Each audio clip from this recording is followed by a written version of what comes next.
310 Forbes Avenue in downtown Pittsburgh. It's Crown to Go. Anywhere else, Matt Desmond, Melissa Sikowski off to my right-hand side.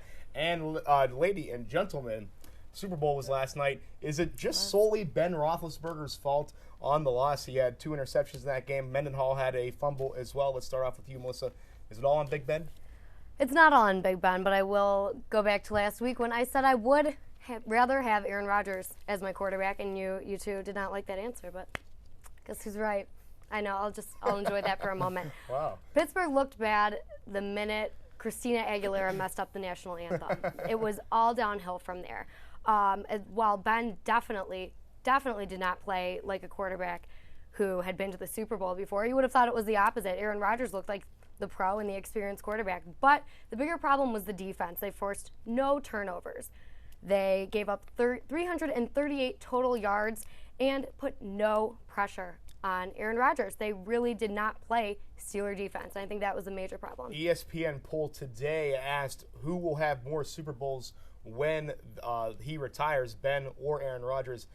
Ben Roethlisberger will have more Super Bowls after he retires. Is it all Ben's fault, Matt? I'm glad to say it is. I mean, you have to look at Big Ben and look at the beginning of the season. He had a great season coming back from that 4-game suspension, and now you go into the Super Bowl. This is a guy who leads the NFL record in his first 7 seasons, 25 game-winning drives and 19 comebacks. This is a guy you want in the Super Bowl on your last drive. But no, that's not the case last night in the Super Bowl because Big Ben couldn't finish that last drive, and 21 points off turnovers and 2 interceptions were key in that game.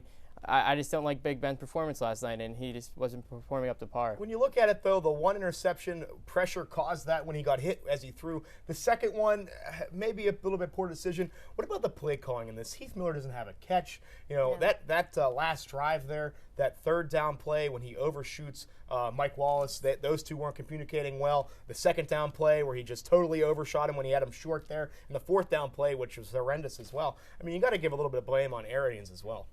I do. I agree with that. But I don't think any of that would have been quite as big as a problem if James Harrison and Troy Polamalu came to the game, if they showed up.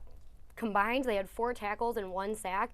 That is not the players you need. And when your biggest playmakers don't produce results, how are you going to win that game?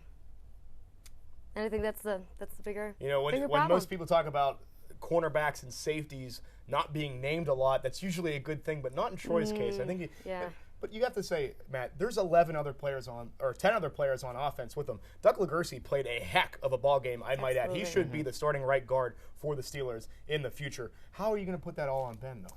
Well, I mean, Ben had a lot to do with this, but you have to blame Arians, like you were saying.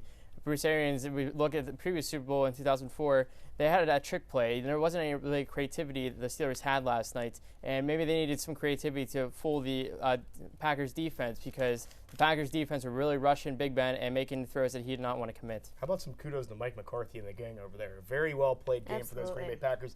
And when it comes down to it, when Charles Woodson is hurt, Barnett's hurt, they had so many injuries in that game. There is no reason why the Steelers should have lost that game. Absolutely not. And you mentioned quarterbacks. The Packers scored twice when the Steelers were in nickel defense. That's completely unacceptable. They took advantage of the secondary, and they really, really proved that they are the weakness in the Steelers defense. Donald Driver was also hurt in that one, so there was really no reason why the Steelers should have lost that one.